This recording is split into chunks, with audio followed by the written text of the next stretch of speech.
Hello and welcome to Letters Home, a story of a World War II B-17 pilot from Lowell, Michigan in his own words. And he just so happens to be my grandpa. I'm your host, Annie Whitlock, and I'm joined by my co-hosts, my dad, Mitch McMahon, my aunt, Lori Summerfield, and Dale Croft from the Lowell Historical Museum.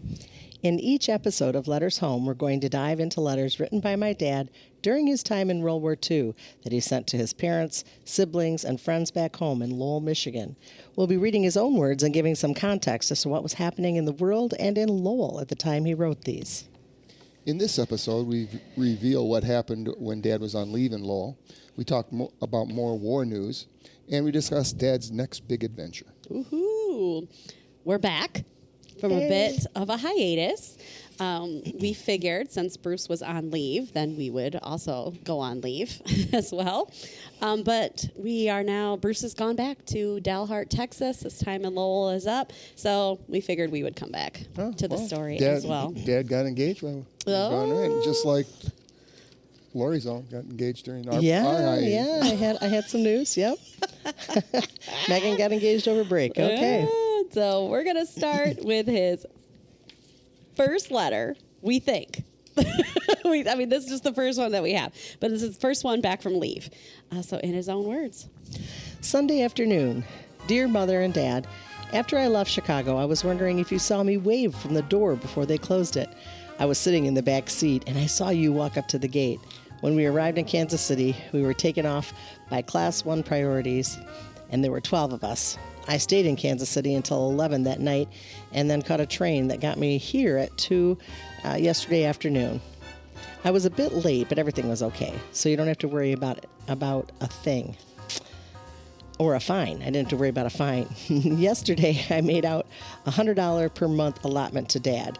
You can put it in our joint account, Dad, and remember, if you need money for anything, such as the house or you're going to move, etc., never hesitate to take any or all that I have in the bank.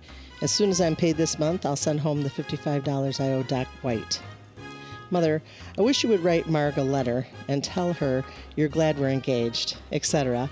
I know she's going to come and talk with you. It would be nice if you would write to her. I can't begin to tell you what a swell leave I had.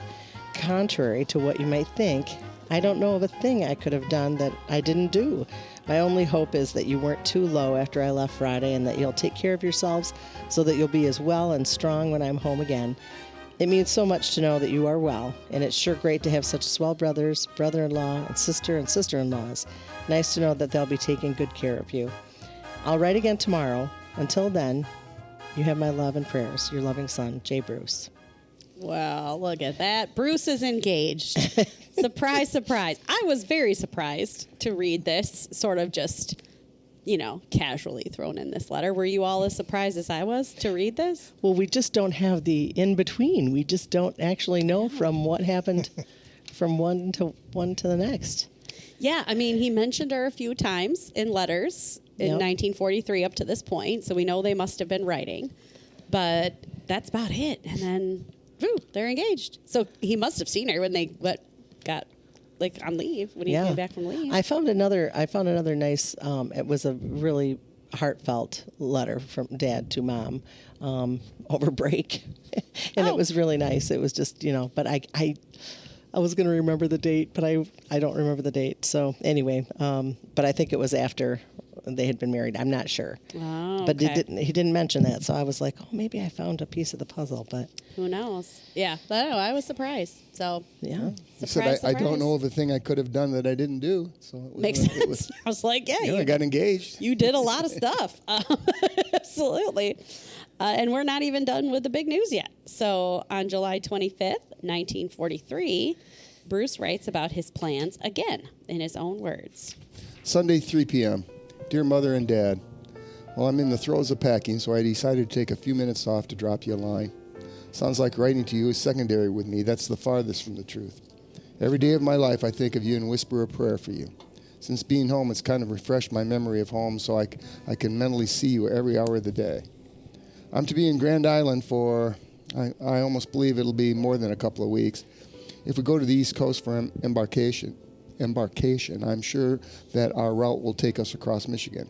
I sure hope so. It would be great to buzz the hometown just once. If I should, don't forget the radio. Too bad we haven't a radio with an airplane band on it at home. Yesterday, in a talk given to us by visiting intelligence colonel, he said that before we ever got the chance to be over Italian soil, it would be occupied territory. Yes, occupied by the United Nations. Guess from that it can be understood that this war is going to be short as we can make it. The war news does seem to look very bright for us. I'm still saying by Christmas we'll be in Berlin. The months ahead are going to be dreary ones for you, especially as it is soon going to be fall and then the winter again. Just be glad every morning you get up, whether it's a nice day or not, because it'll mean I'm just one day closer to being home again. If you get too lonesome or blue, Mother, just go over to church, and I'll bet you'll feel much better when you come out. I got to get on with my packing. I'll keep you informed about my approximate departure day, etc. All my love and prayers, your loving son, J. Bruce. So the big news, he's heading overseas, and very soon, probably within the couple weeks of writing this letter. Mm-hmm. And of course, he's trying to make his family feel okay about it. I'll just buzz over the hometown, I'm sure we'll go over Michigan. So for his break, he got engaged, and he told everybody clearly that he's about to head to Europe. Mm-hmm. Mm-hmm. The Ledger also reported, because the Ledger does these things, that Bruce he spoke to the Rotary Club when he was on leave about his time in the war so far. So I believe Frank was a member of the Rotary Club, so I'm sure he was invited by Frank. And the Ledger also reported there was a family picnic supper for him on Reservoir Hill, which I love that. It's like family dinners, get in the Ledger. Yeah. Probably because maybe maybe they just had like a bigger party. I don't know. So he did a few other things too, right on leave. Enjoyed some time with family. Bruce actually leaves Dalhart, Texas, rather quickly once he gets there to make a stop in Grand Island, Nebraska. That's the Grand Island that you read in that letter, Dad, which I find hilarious. I wasn't aware that Nebraska had islands, but it's fine. Grand Island, Nebraska. And he's getting ready to head to Europe. So on July 29th, he wrote another letter with some more details in it, in his own words. Thursday night. Dear Mother and Dad, well, I'm out of Texas and into another state, Nebraska, and it's swell. This post is a darn nice post, and I'm enjoying every bit of it. At this point, we are processed. In other words, we're given every last piece of equipment we'll ever use. If I were to name half of the detailed equipment I have issued to me, it would take 20 pages. Some of it is necessarily secret because it might reveal our destination. The minute I arrive overseas, you'll be notified. It's quite possible that you'll then know my address. Further, this I can't say, except I was a smart boy when I was home. I don't know when I'll be leaving, but I'll try to write real often until I leave. Then there will presumably be a letter from the government stating where I am. You'll never even know by any break in my letters. This is just a note tonight. Tomorrow I'll write again. Incidentally, doesn't the war news look good? Love and prayers, your loving son, J. Bruce. So clearly he must have an idea of where he's going and he must have told the family on leave that he has ideas because he's like, so he's trying to give them a hint. Yeah, he can't write it. Code there, yeah. Yeah, he can't write it in the letter where he's going. It's censored, but he can say he was a smart boy when he was home. And they can maybe pick up on that. I don't know. So that's kind of cool. And yeah, they will be, we know his location now in the year 2025, but at the time, he might have guessed, he might have known, and the family doesn't know and won't know exactly where he is and where he ends up. So I'll be a little inside information when we get there. But now, since Bruce has been mentioning war news, it's time for our segment where we talk about what was going on in the world and in Lowell when Bruce wrote these letters. So since Bruce is getting ready to go to Europe, he writes a lot about all this good war news. So we're going to read an excerpt first from Bruce from a letter he wrote on August 1st, 1943, in his own words. I think that all my business on this side of the pond is cleared. The best rumor out on the length of my stay overseas is 6 to 8 months, or 25 missions. After this time, I'll be sent back to the States for other duty. I'm sure that I won't be gone over 9 months at the outside. That's counting the length of time it will take me to get back there. By the way, the war news sure looks good lately, right? Now that Italy is out of things, it will sure speed up the whole procedure of invasion. Not only the time element will be changed, but it will save a lot of men who might otherwise be killed if they had to fight through Italy. My own personal opinion now is that you'll see this continent invaded from another coast or maybe from several other places. By this next Christmas, you're bound to see the Axis dwindle down to one partner. At least that's what I believed for a long time. The idea that Japan will be months in resisting is pure poppycock. When Europe is no longer a battlefield and all the Allied bombers are free to concentrate on that island, you'll see the larger scale bombings of Japan that are almost beyond comprehension. The B-29s we're building now and in quantity will be teamed with some of Britain's and Russia's heavy bombers that will make Tokyo nothing but a rubbish heap in 2 months. Well, Bruce's predictions weren't totally correct, Yeah, as he's wanting to do. He does think Europe will surrender by Christmas 1943, and that's not going to happen. He thinks that Japan will surrender quickly. That doesn't happen. But we do give them a concentrating, a bombing, large-scale bombing on Japan, but not quite what he's talking about. And it's almost beyond comprehension. It was is at that beyond time. comprehension, yep. But he does talk about Italy surrendering, and they do end up doing that shortly after this. So, Dale, what can you tell us about the invasion of Sicily, the fall of Mussolini? Well, for almost 2 years, July 9th through 1943 to May 2nd, 1945, during the Second World War, the Allies fought an attritional campaign in Italy against a determined and skillful enemy. Far from being the soft underbelly of Europe, as British Prime Minister Winston Churchill termed the nation, Italy became one of the war's most exhausting campaigns. This was to be no soft belly. Instead, the Allies found themselves attacking what U.S. General Mark Clark called a tough old gut.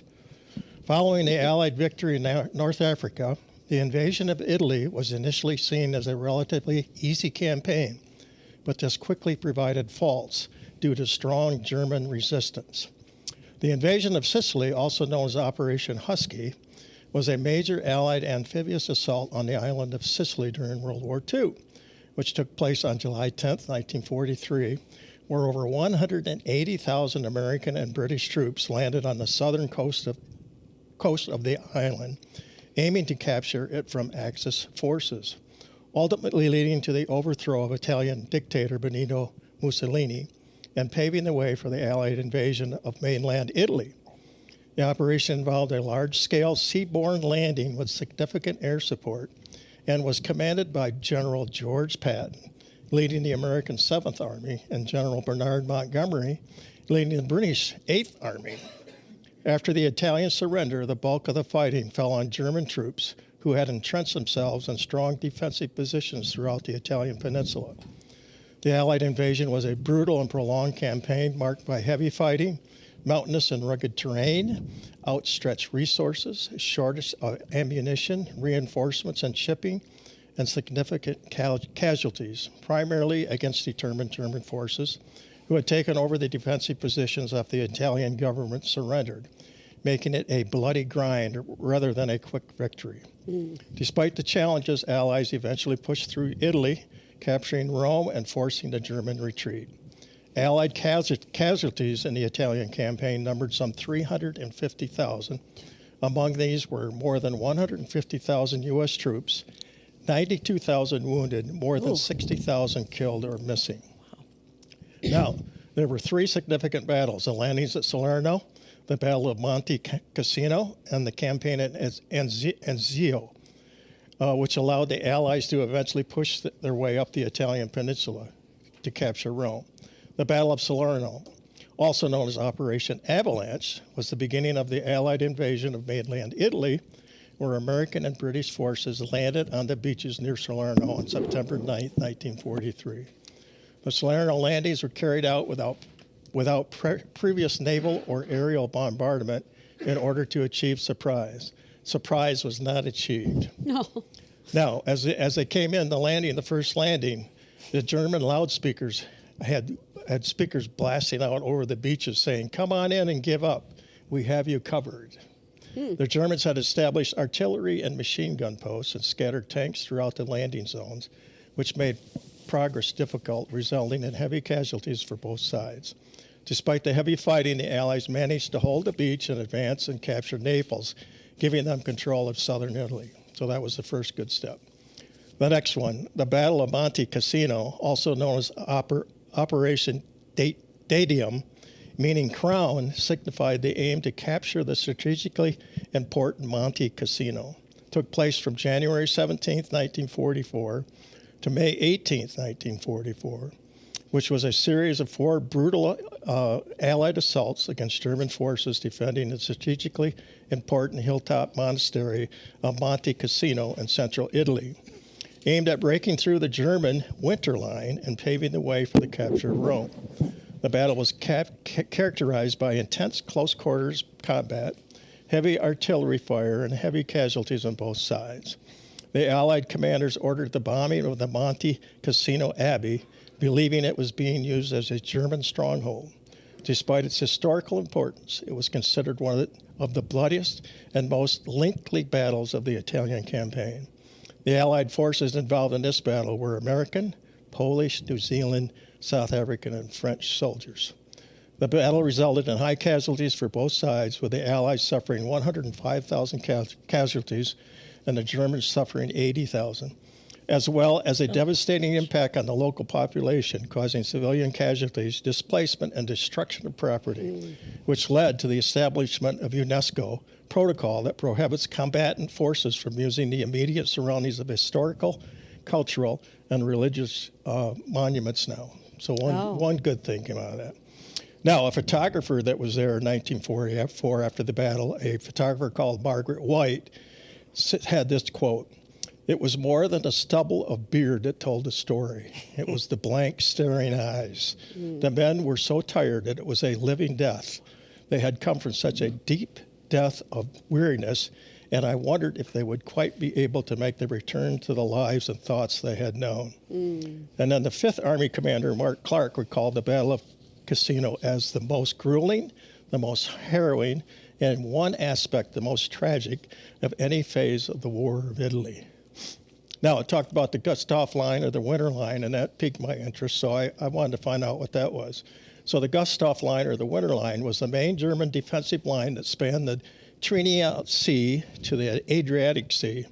The Gustav Line ran along the Gargalino and Rapido rivers on the west and on the Sangreal River on the east side of the Italian peninsula.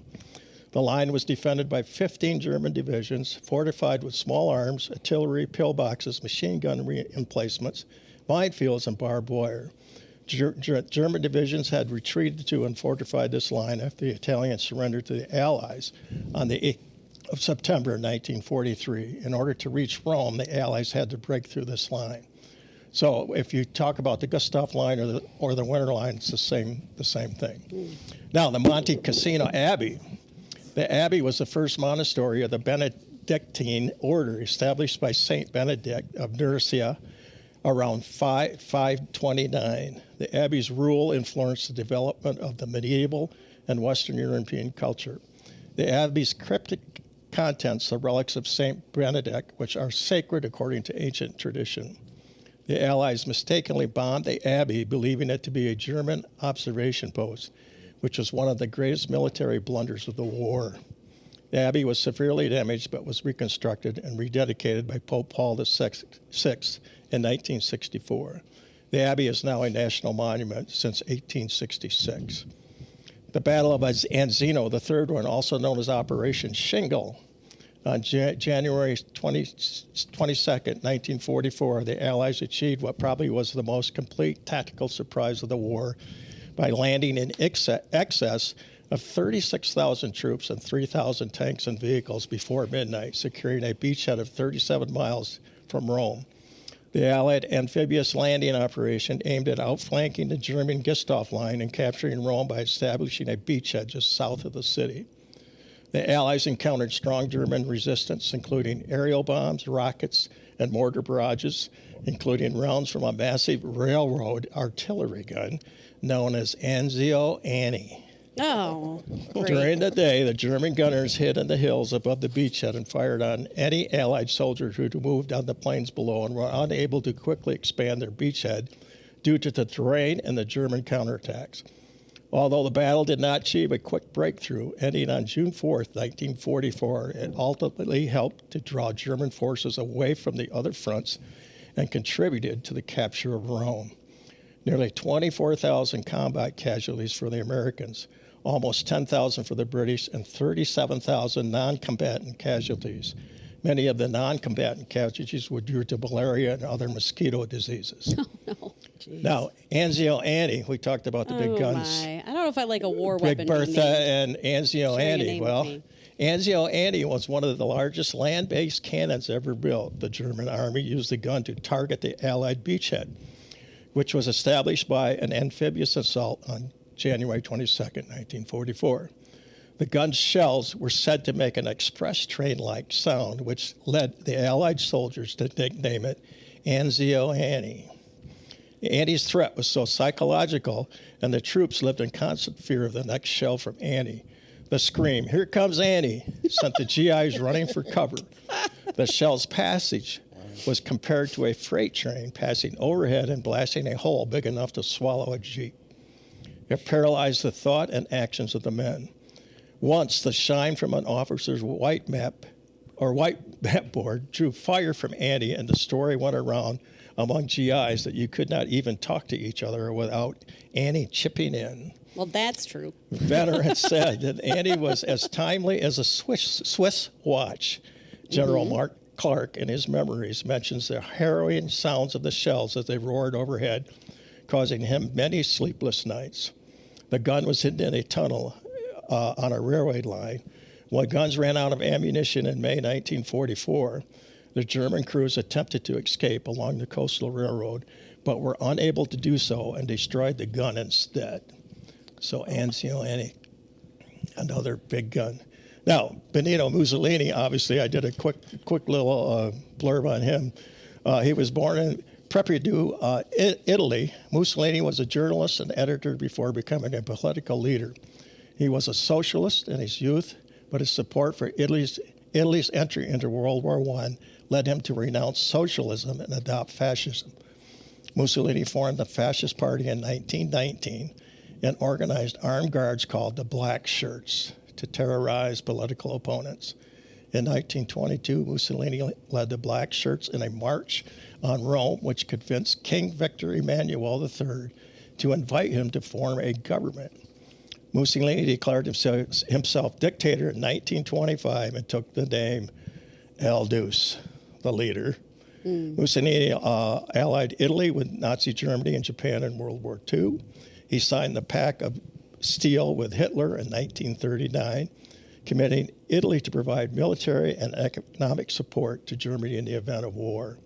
In 1943, Mussolini was deposed by King Victor Emmanuel III and imprisoned by his own party. He was rescued by the Germans and installed a government of German-occupied northern Italy. In 1945, while attempting to flee to Switzerland, Mussolini was captured and executed by communist partisans. Mussolini's fascism, this I found very interesting. Mussolini's fascism inspired Adolf Hitler and the Nazi Party, and these brutal tactics that have influenced strongmen throughout the 20th and 21st centuries. Yeah. So that's a brief, well, not quite a brief description, but I got going. It was so interesting. Oh, my gosh. You know, again, Yeah. because you guys are historians, I'm curious as to what both of you, like, do you know a lot of this prior to? I mean, you know Mussolini. I mean, you know, Yeah, I just Mussolini, yes, but I just know the name, and I know. I mean, I'm not a history buff, so. I mean, you've heard about the Battle of Salerno was famous as a kid. The Monte Cassino I heard about. There's a ton of movies on the Battle of Monte Cassino.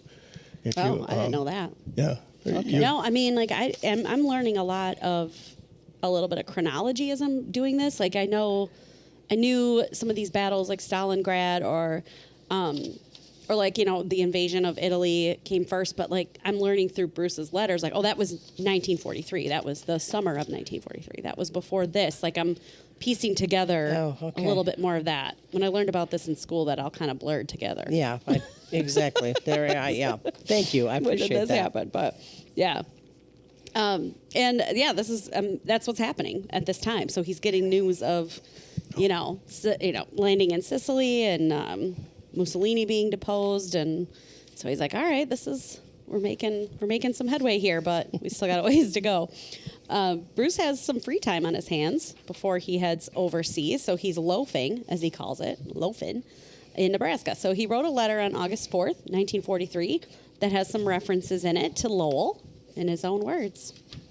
Last night, I was bothered a bit by flies and mosquitoes, so I borrowed a Hudson sprayer from the mess hall, and tonight there's not a sign of a bug in my room.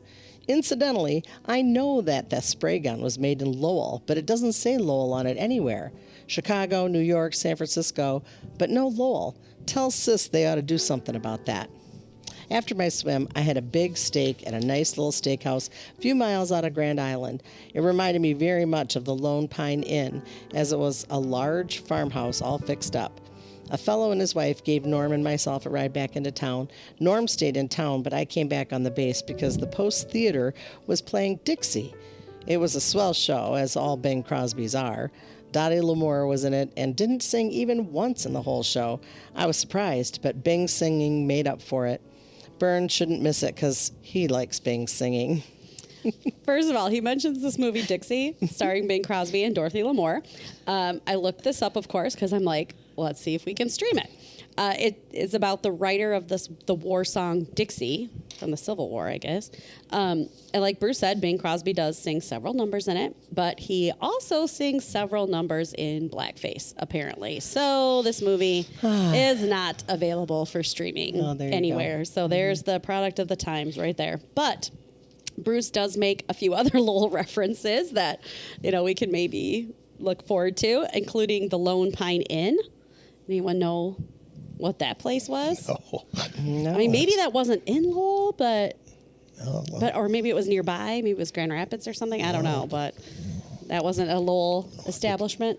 do some digging on that one. All right, I'll go figure out the Lone Pine Inn. But the big thing here is he mentions something made in Lowell called the Hudson Spray Can. Yeah. The Hudson Sprayer. First of all, I have no idea what this is. I can sort of pick up from context clues that it maybe killed bugs. I don't know. Dale, what is this? What was it? What is it in general? Was it made in Lowell, like Bruce says? I don't know. Yeah. What is it? What are we looking at here? The sprayer company in Lowell has quite a history. Imagine living around the turn of the century. You must grow your own vegetables to feed your family. The problem? Pesky bugs. Sure. The solution? Handheld sprayers. So in 1900, D.G. Look and W.A. Watts conceived the idea of making money by eradicating pests by manufacturing handheld sprayers. Starting in a one room over the Rouse blacksmith shop, employing a tinner. A lot of people don't know what a tinner is, who owned his own tools. By 1908, the Lowell Specialty Company, Incorporated, offered shares to people of interest, one of them being, who do you think might have been a shareholder? Grandpa Frank? 1908. Frank McMahon was one of the shareholders. So he had stock in this spray can company. All right. In 1904 or 1908, after the company started and it took off, they needed more money to expand. So Luck and Watts were looking for more stockholders, and Frank's name's right in the ledger with about 20 other. I went, oh my gosh, there's another doggone McMahon's. There they are again. With the new funds, a purchase was made for an old building on Main Street, which became the nucleus for the expanding business.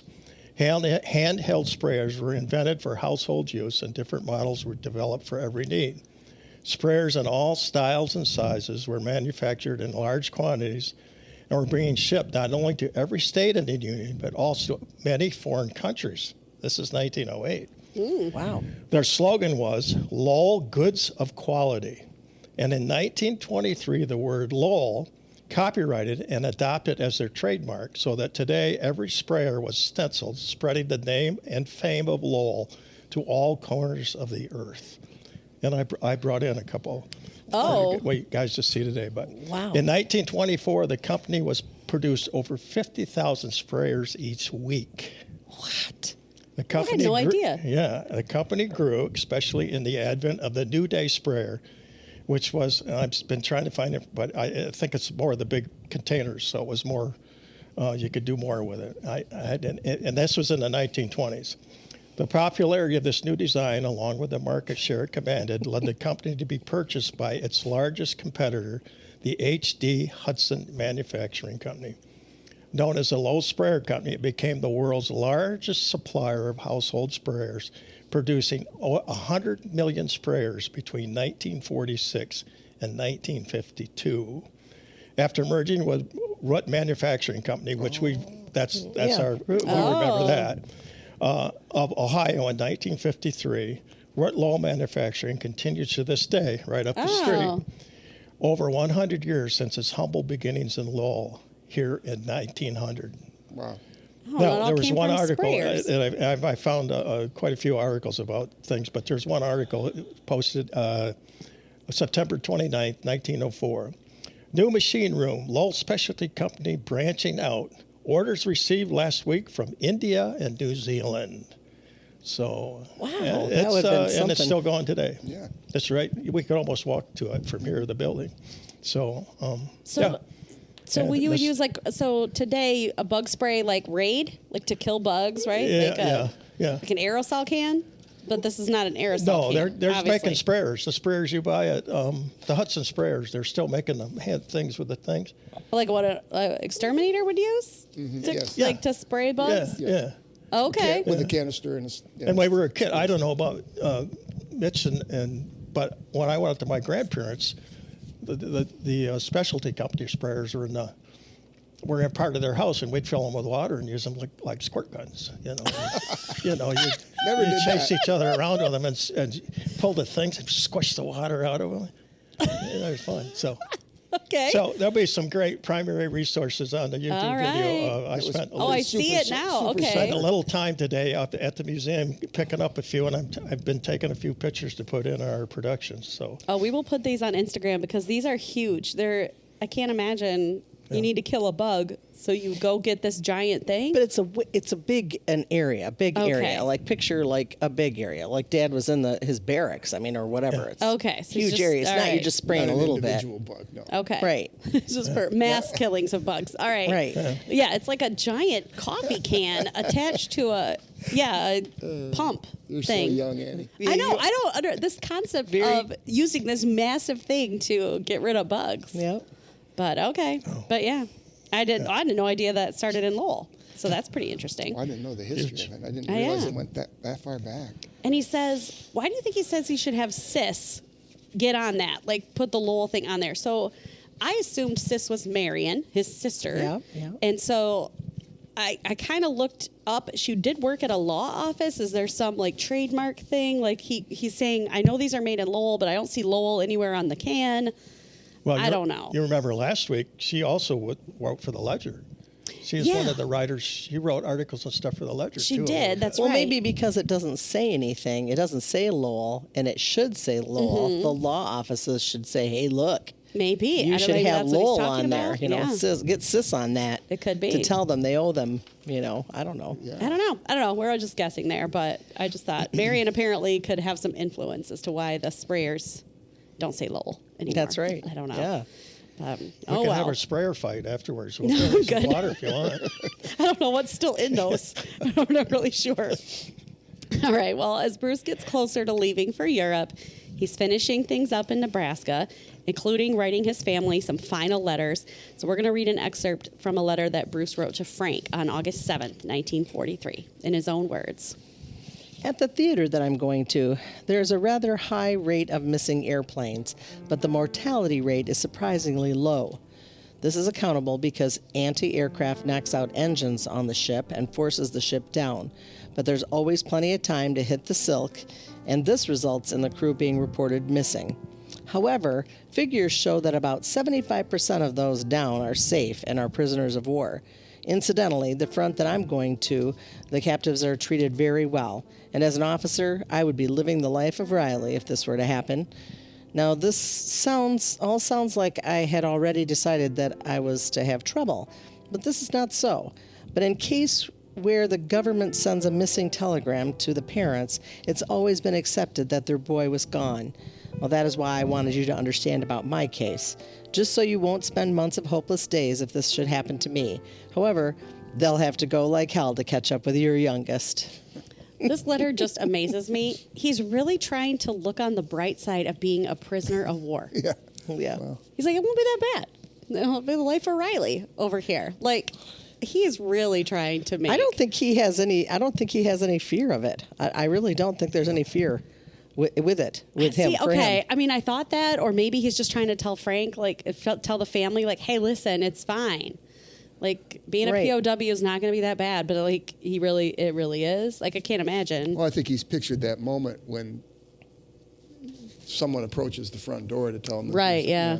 And he's saying, he's just saying, hey, that doesn't mean I'm gone. Right, Whereas just- most of the time.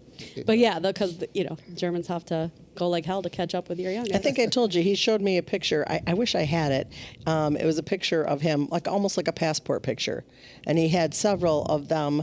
Depending upon where you went down, they had you look like that particular culture or European. So yeah. like the pictures of him, I said, "Geez, Dad, this looks." And he's like, "Oh no, that was when I I've was." seen that too, Yeah, you seen it where he looked a little bit different, and they made him look like that. And he had a few other pictures where that if you should be shot down, you had the chocolate. There was a packet that you had, and in that packet was a picture of you.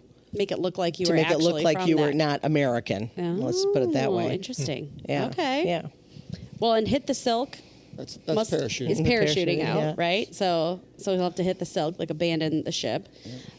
This letter was typed. This particular letter was typed, and he doesn't type the word hell. I just want to let you all know that. I added that one. I feel like I need to just clear that up when Bruce swears and when he doesn't. So he, but it's clear that's what he meant. But I added that. So we're going to finish today with what we think might be the last letter Bruce wrote to his family from the U.S. before he goes overseas. So this is from August 19th, 1943, in his own words.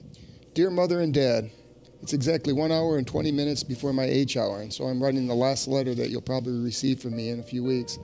It's possible that I might get a chance to drop a line from my hopping off field, but just in case I don't get the chance, I'll send this.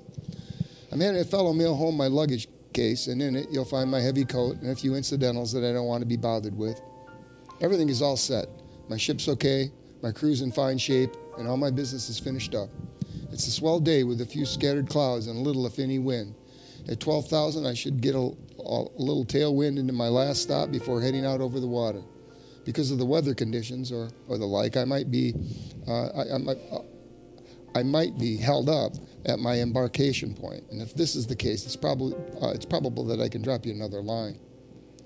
I've received letters from all the family while I was here. The last one was Burns and arrived here this morning. Tell him I've come kind of sorry that I couldn't arrange to get over Lowell with my 17, but that when I come back, it'll be the first place that I'll head for. In the next few months, you're really going to see big things happen over across, not just because your son is going over, but because the time is getting ripe for it. My one great desire is to drop a few over Berlin, and if everything works out all right, I should get this chance. Of course, my destination now is a military secret.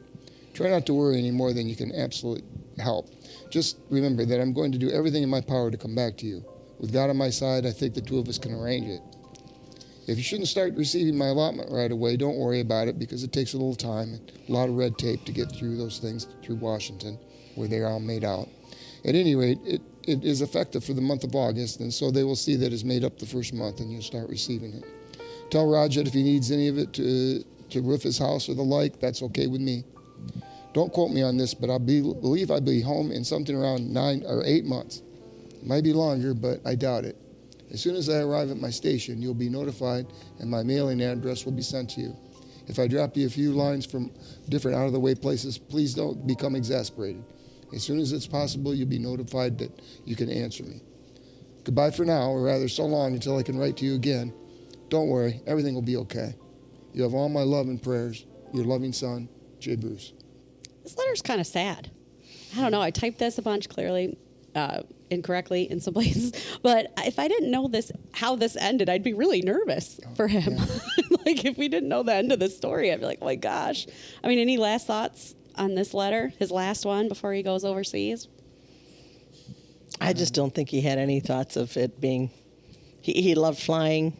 I think he had a lot of confidence in himself, and I just I didn't think through all the letters that we've, I read all of them. And he always projects that confidence. He and, is. He was a positive guy. He really was. You never felt that the situations he had, he was always and the strong faith. Oh yeah, he had a strong. That was the deal. Oh and sure. If anything ever went wrong in our lives, he would say, "Well, don't worry about it. It's going to work out for the best." That was just how he was. Mm-hmm. Wow. So maybe it's not just putting it on for the family. No. Here. Not all of it. No. Not all of it. No, Okay. some of it, I yes, agree. but not all of it. Some of it, but not all of it. Right. Yeah. I mean, I just I think I got stuck on this line of my one great desire is to drop a few over Berlin. He just wants that chance. And like he he did get really that. does feel like, Yeah, spoiler alert. yeah, I mean, spoiler alert, he does get the chance. But Got some pictures of those. yeah, we do. Well, in the next chapter in Bruce's story starts with our very next episode where we reveal where Bruce has landed across the pond. So we're going to start having letters from Europe home starting next week. So thank you all for listening to Letters Home. We hope you continue to listen as we go through Bruce's story. You can listen to Letters Home on Spotify, Apple Podcasts, or the Lowell Historical Museum website and YouTube channel. New episodes drop every Thursday. The Lowell Historical Museum has digitized versions of Bruce's letters so you can read them in full, along with primary sources for most of the people, places, and events we've talked about here today, plus more. You can also follow the Lowell Historical Museum on Facebook and the Letters Home podcast on Instagram at Letters Home Lowell. Thank you to Roger McNaughton for our podcast music and to WRWW 92.3 FM for letting us record in their studio at Lowell High School every week. Tune in or stream WRWW at lowellradio.org. See you next time.